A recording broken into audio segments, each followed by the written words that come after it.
Whoa, that says it's time to stop doing that. Hey, Uncle Chad. Here we are again for another episode of Fitzer Radio. Get the lights. Whoa, hey there. It is hot. It is hot. I had a little problem in here earlier. I have an air conditioner inside of this box, believe it or not. But it takes a lot of power, and so it ended up blowing.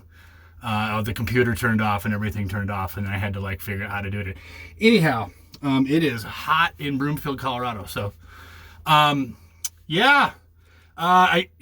thing of it is, I got so distracted last time when we were on here by Corey's reaction to my news of going to the Corn Palace in Mitchell, South Dakota, and reading The Little Train, that I forgot to say what book we were going to read next. And I had every intention of reading Madeline because I thought it fit in well with the French theme, and because I liked that book. But I already read it, so I can't do that one again. And that's cool. So that kind of left open the opportunity to read a different book. So, last time we read The Little Train. Everybody knows how much I like trains, and I like reading train books. So I'm going to have to buy some more because I'm running out of the books that we've got here that Julie and I grew up with. So, but we'll figure it out. So, also a little bit of something here, like what we're going to do. We're not going to do hobo slang this time because it takes up a lot of time, and the book that I'm going to read is going to take a little bit longer than normal. And Corey's on vacation, so he took off. I think he's back in Iowa. He kind of ran off and didn't really tell anybody where he was headed. So once he gets east of here and hits the Ogallala, man, hits those cornfields so much for trying to find him, he blends right in. So assuming he's going to be back next time, which is 2 weeks from now. So we'll have to see, but no Corey. But we will use this space here that we've got for his entrance to his crib. So, and then we'll talk a little bit about news, and then we're going to read, and the book that we're going to read is called Braiding, Sweetgrass. And I'm going to read one chapter out of there called Windigo Footprints.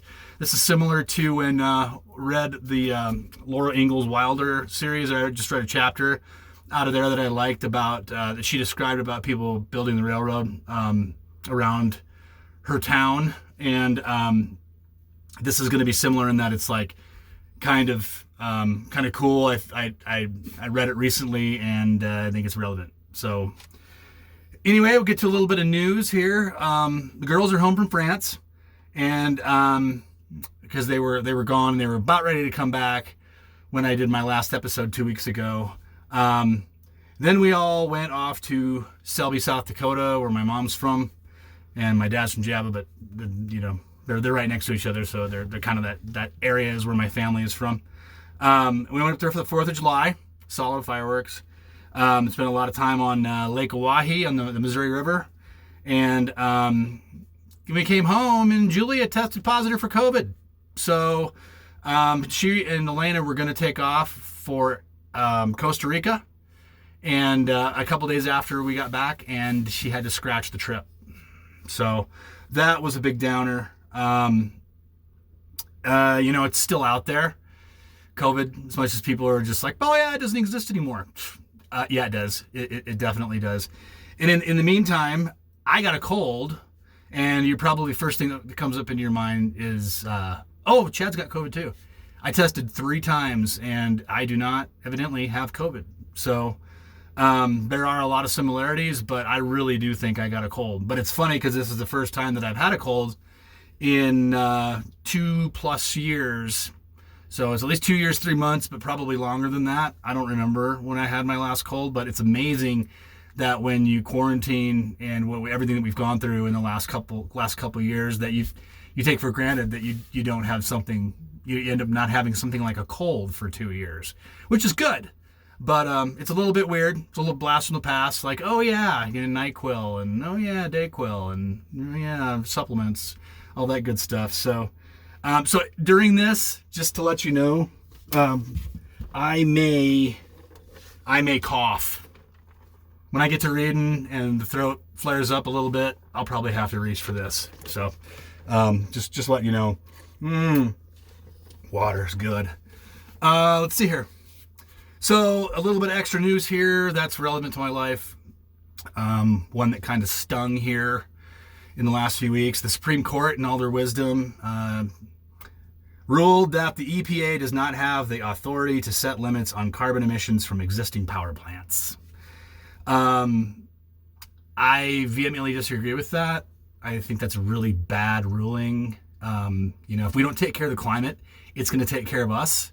And just having kids is not good enough for me. I actually like the idea of leaving them a place to live. I say, me, I mean us, like everybody together, like working the world is what we're going to need to bring it, try and get things back to the way they were, if that's at all possible. I'm talking about like in the 70s, 60s, times like that. But we all have to work together, and we're not very good at doing that. So it really just comes down to, I've got people that talk about free market, taking care of problems versus the government taking care of problems. I think that's just a big straw man. I don't agree with that. No offense to anybody out there, but the Republicans are the ones that generally tout that. That's an old economic theory, and I get it. There's definitely a place and a time to talk about that. And I actually believe in the free market. I do. It's just when it comes to emptying waste into the commons, and we've got two examples. We've got the air and we've got the oceans. We're not very good as a world in taking care of those places. I mean, you look at, what's that giant trash island somewhere around Hawaii out in the middle of the Pacific Ocean? That's all waste. That's disgusting. And so is air pollution. When I see somebody rolling coal out of their truck, I want to what I do, I call them into the smoking vehicle hotline if they're in Colorado, and hopefully something gets taken care of. But they're in certain counties, it doesn't matter. But on the Front Range, if you're in one of the metro counties, then it would. But I don't like particulates in my lungs. I don't like it giving kids cancer. I don't like any of that stuff. So anyway, get off my high horse here. I'm reading this. I read this morning. I'm reading this book called Braiding, Sweetgrass. And it is, here it is, just to give credit to Robin Wall Kimmerer. This book is about indigenous wisdom, scientific knowledge, and the teaching of plants. Julia gave this to me and said, you should read this book. This is right up your alley. And I am. I'm reading it, and I love it. It's great. But this last chapter was just on point. That's why I was talking about what I was talking about here just a little while ago. In this chapter, we'll talk a little bit about kind of the way that indigenous peoples look at that. And I think it's very noteworthy, and I think it's worth reading to everybody. So let's get rocking and rolling here. So just to give you a little bit of a preview, a Windigo, you might be asking, and I may get this wrong. So if I murder this, if anybody that's out there that's like Native American, whatever, that would ever see this, like, I'm just flying by the seat of my pants here. So this is, from what I can tell, this is the best representation of what I can tell a Windigo is. Everybody knows who that dude is, right? Rudolph the Red-Nosed Reindeer. In his previous form, but before he lost his teeth, he looked like, oh my God, something like that. But we're going to keep him like this, because he's pretty benign, pretty jolly dude that's going to come up and put the star on the top of the Christmas tree, So we're going to put this on top of Corey's crib so that everybody can see it, keep it in perspective. It's a little bit of a joke. Like, as I read, you're going to understand a Windigo is more than that. But it did, while I was reading this book, remind me of, like, the abominable snow monster from Warner Brothers, Bugs Bunny, and this guy from Rudolph the Red-Nosed Reindeer. So I hope that everybody is comfortable So I'm going to go ahead and get going with this and try and read. I'm not the best reader, man. Like, as you guys know, like kids books, that's one thing. But reading like real books, I kind of got to go through and read every sentence a couple times in order to really get it. So I already read this. So I'm technically reading it, what, a fourth time? I'm gonna keep trying to make my way here. So, all right. Let's see here. Oh, and of course my... All right, here we go. This is my bookmark, so that seems fitting, right? Sitting Bull. Sitting Bull was from up in the area, west of Mobridge, northwest of Mobridge, Selby area. I like Sitting Bull. Sitting Bull was a cool dude. So, it's my bookmark. Fits well with this book. Anyway. Let's see here. And I apologize for just looking down and you watching the bottom of my head. But, like, it's basically the only way I'm going to be able to read this thing. Windigo footprints. In the winter brilliance, the only sounds are the rub of my jacket against itself, the soft plumph of the snowshoes, the rifle shot crack of trees bursting their hearts, pumping hot blood to fingers, still tingling in double mittens. In the break between squalls, the sky is painfully blue. The snowfields sparkle below the shattered glass. This last storm has sculpted the drifts like surf on a frozen sea. Earlier, my tracks were filled with pink and yellow shadows. Now they deepen to blue in the fading light. I walk alongside fox tracks, vole tunnels, and a bright red spatter in the snow framed by the imprint of hawk wings. Everybody's hungry. When the wind picks up again, I can smell more snow coming, and within minutes the squall line roars over the treetops, carrying flakes like the gray curtain blowing straight to me.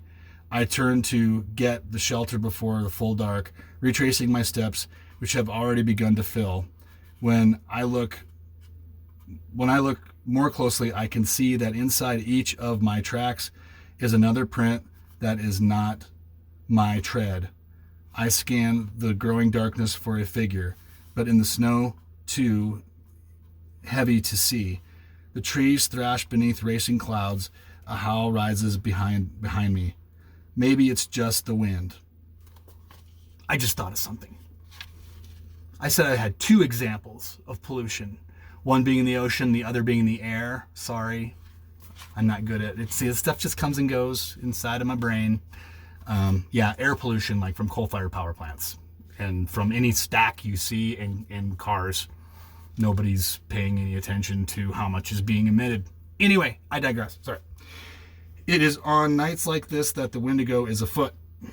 You can hear its unearthly shrieks as it hunts through the blizzard.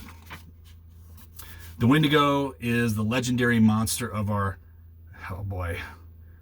Anishinaabe people, the villain of a tale told on freezing nights in the North Woods. You can feel it lurking behind you, a being in the shape of an outsized man 10 feet tall, with frost-white hair hanging from his shaking body. Like anybody we know?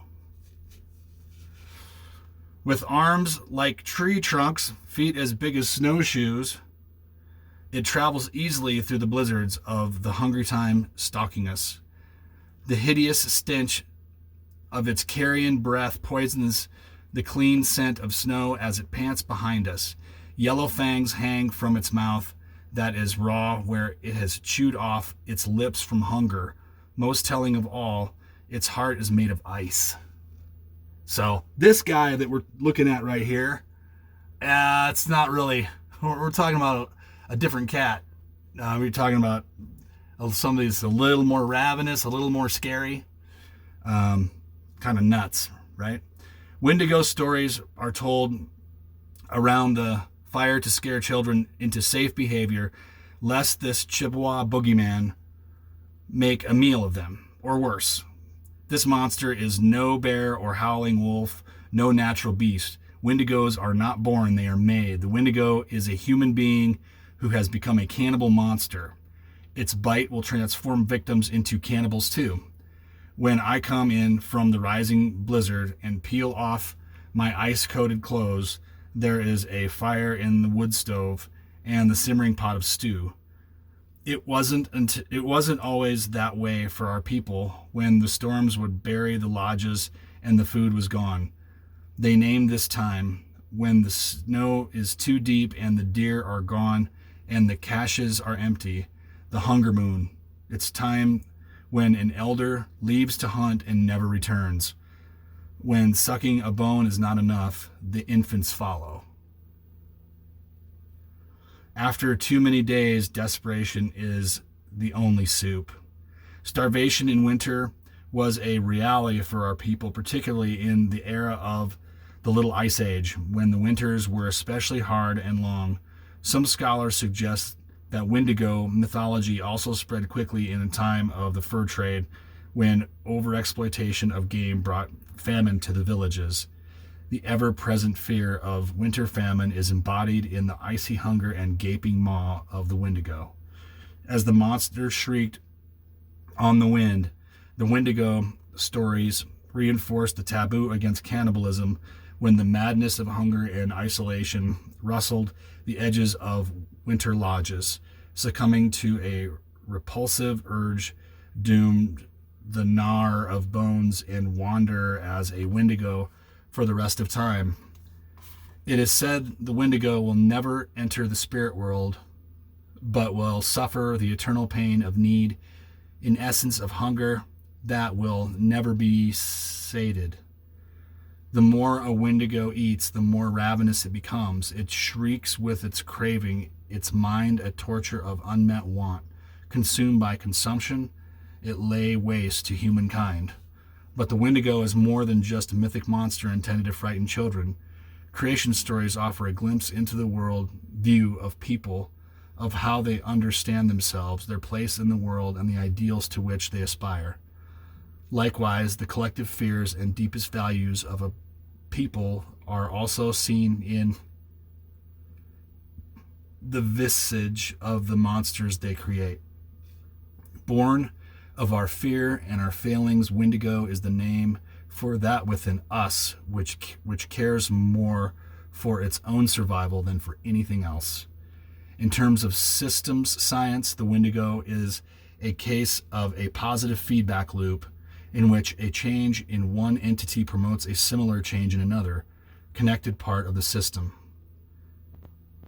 In this case, an increase in Windigo hunger causes an increase in Windigo eating, and that increased eating promotes only more rampant hunger in the eventual frenzy of uncontrolled consumption. In the natural as well as built environment, positive feedback leads inexorably to change, sometimes to growth, sometimes to destruction. When growth is unbalanced, however, you can always tell the difference. Stable, balanced systems are typified by negative feedback loops in which a change in one component incites an opposite change in another, so they balance each other out. When hunger causes increased eating, eating causes decreased hunger, satiety is possible. Negative feedback is the form of reciprocity, a coupling of forces that create balance and sustainability. Windigo stories sought to encourage negative feedback loops in the minds of listeners. Traditional upbringing was designed to strengthen self-discipline, to build resistance against the insidious germ of taking too much. The old teachings recognize that Windigo nature is in each of us. So the monster was created in stories that we might learn why we should recoil from the greedy parts of ourselves. This is why Anishinaabe elders like Stuart King remind us to always acknowledge the two faces, the light and the dark side of life, in order to understand ourselves. See the dark, recognize the power, but do not feed it. The beast has been called an evil spirit that devours mankind. The very word Windigo, according to Chippewa scholar Basil Johnston, can be derived from roots meaning fat excess, quote in quotes, or in quote, thinking only of oneself. Writer Steve Pitt states that, quote, a Windigo was a human whose selfishness has overpowered their self-control to a point that satisfaction is no longer possible, end quote. No matter what they call it, Johnston and many other scholars point to the current epidemic of self-destructive practices, addiction to alcohol, drugs, gambling, technology, and more, as a sign that Windigo is alive and well. In Chippewa Ethics, Pitt says, quote, any overindulgent habit is self-destructive and self-destruction is Windigo, unquote. And just as Windigo's bite is infectious, we all know too well that self-destruction drags along many more victims in our human families as well as in the more than human world. The native habitat of the Windigo is the North Woods. But the range has expanded in the last few centuries. As Johnston suggests, multinational corporations have spawned a new breed of Windigo that insatiably devours the Earth's resources, not for need, but for greed. The footprints are all around us, once you know what to look for. Our plane had to land for repairs on a short paved strip in the jungle of the heart of Ecuadorian Amazon oil fields, a few miles from the Colombian border. We flew in over unbroken rainforest, following the river shining like a blue satin ribbon below, but the water abruptly turned black when we flew over the raw gashes of red soil marking the paths of pipelines. Our hotel was on a dirt street where dead dogs and prostitutes shared the corners under a perpetually orange sky lit by the flaring stacks.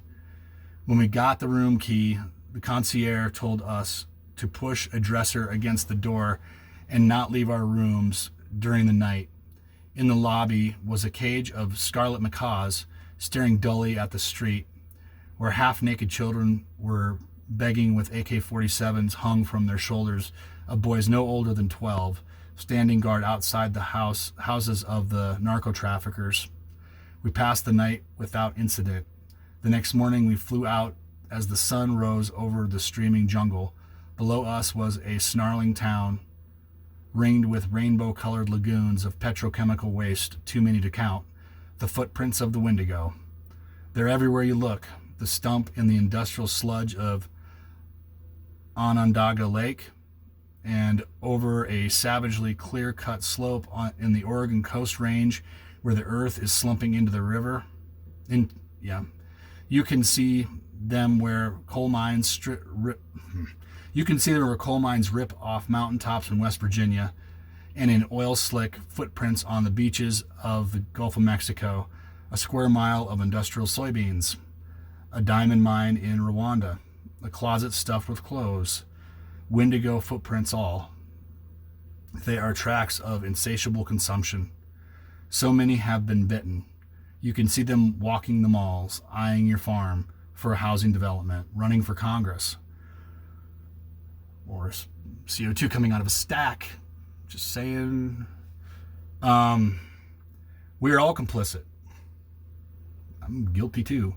We've allowed the market to define what we value, so that the redefined common good seems to depend on profligate lifestyles that enrich the sellers while impoverishing the soul and the earth.